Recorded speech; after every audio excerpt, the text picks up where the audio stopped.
Good afternoon. My name is Bill Carmen, and I will be presenting a plan for distribution, which is a continuation of Module 10. This section consists of 3 parts. Part 1, the history and purpose of the regulatory system. In this section, we'll take a look back at alcohol regulation and how past legislation has helped shape today's regulatory system for the sales and distribution of alcohol. Part 2 is considerations for distribution. During this section, I will explain what distribution options are available to you, the new brewer, and discuss various services that independent distributors perform in the marketplace. The third and last section will be distributor questions for brewers. Part 3, distributor questions for brewers. During this section, I will discuss the questions that potential distributor partners will ask you, the brewer. As a new craft brewer, there's nothing more satisfying than seeing your beer on the shelves of the local grocery store or on tap at the corner bar in your neighborhood. This section, a plan for distribution, will give you a clear understanding of how that happens in today's alcohol marketplace. Let's take a look at slide 2, the history and purpose of the regulatory system. In this section, we take a look at 2 key events in alcohol regulation that have had a major impact on today's alcohol rules and laws. Throughout the section, I will identify and define key terms that are important in today's beer industry. The Prohibition Movement. Well, let's look at the title of the slide. Societal Problems that Led to Prohibition. The Prohibition movement was one of the first key milestones in the development of alcohol regulation. The Prohibition movement started in the early 1900s and was led by the Dries, as they were often called. They considered alcohol a threat to our nation and argued that prohibition of alcohol would strengthen families and lower crime. There were several societal problems that fueled this movement, and one of which was Tide House. This is a key term and still used frequently in today's beer industry. The term originated in England, where pubs were often owned by or tied to the house of a brewery. This type of arrangement caused many problems.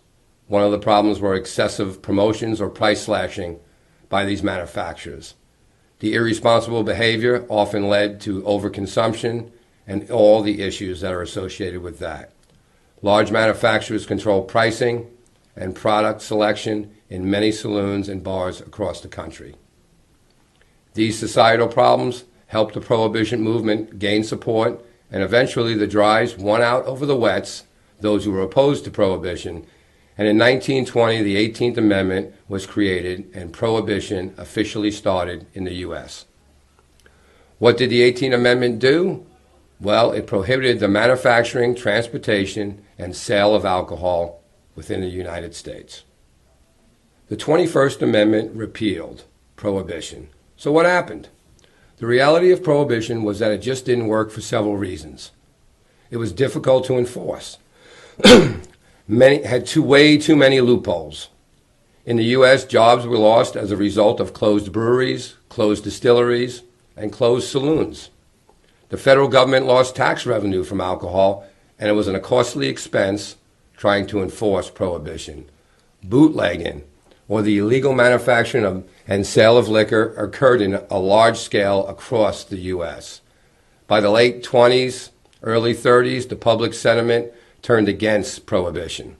In 1933, the 21st Amendment ended Prohibition and essentially gave states control over alcoholic beverages within their borders.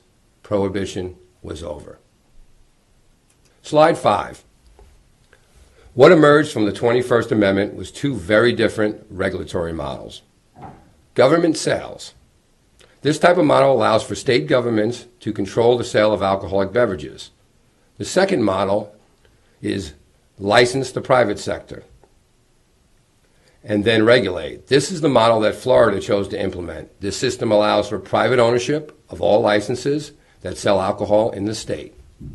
In Florida today, the sale and distribution of alcoholic beverages is closely regulated through the Department of Business Regulation and the Division of Alcoholic Beverages and Tobacco. The 3-tier system. This regulatory approach in licensed states such as Florida is to require a three-tier system. The three-tier system is a key term and an important system I will discuss throughout the presentation. I will also discuss the relationship between these tiers. So what is the three-tier system? The three-tier system provides for the orderly movement of beer from the manufacturer brewer to the end user or consumers. It consists of the manufacturer brewer, the distributor, and the various retailers. This type of regulatory system prevents vertical integration. This is done in Florida by the fact that manufacturers can't own distributors, distributors can't own retailers, and retailers cannot have an interest in a distributor or a brewery. As you can see, this type of regulatory system ensures a clear separation and the independence of all three tiers.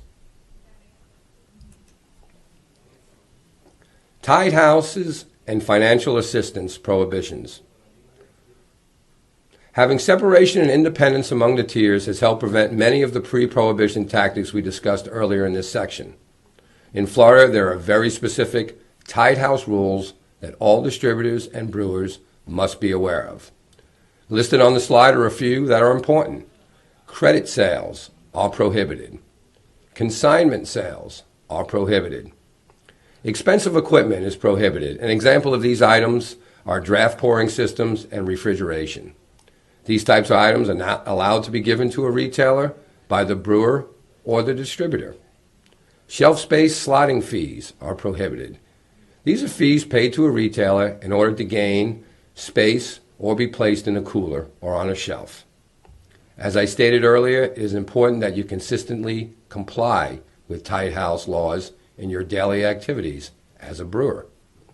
The key rule of thumb for this slide is that the brewer or distributor cannot give any item or service to a retailer that is not specifically authorized by Florida's alcohol beverage laws before or after they are licensed.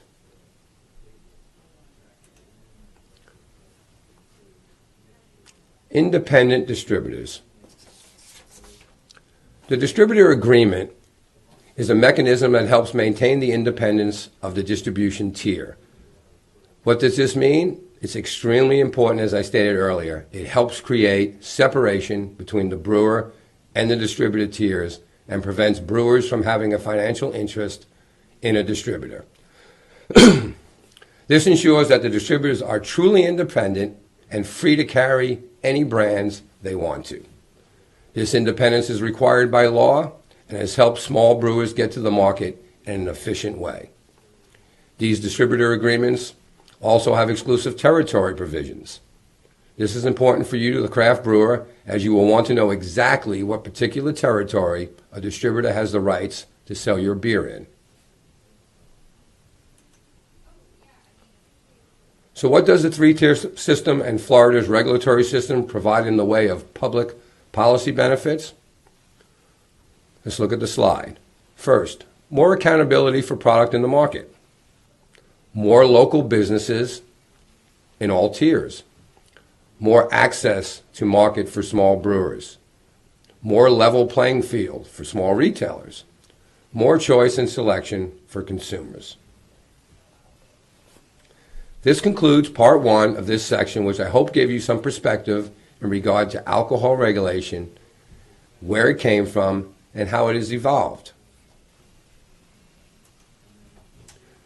The key takeaways from this section: societal problems that led to prohibition were tied houses, which led to excessive promotion and overconsumption. The regulatory approach in licensed states is to require a three-tier system. The law requires independent distributors and retailers to prevent vertical integration of the industry. This concludes the first section.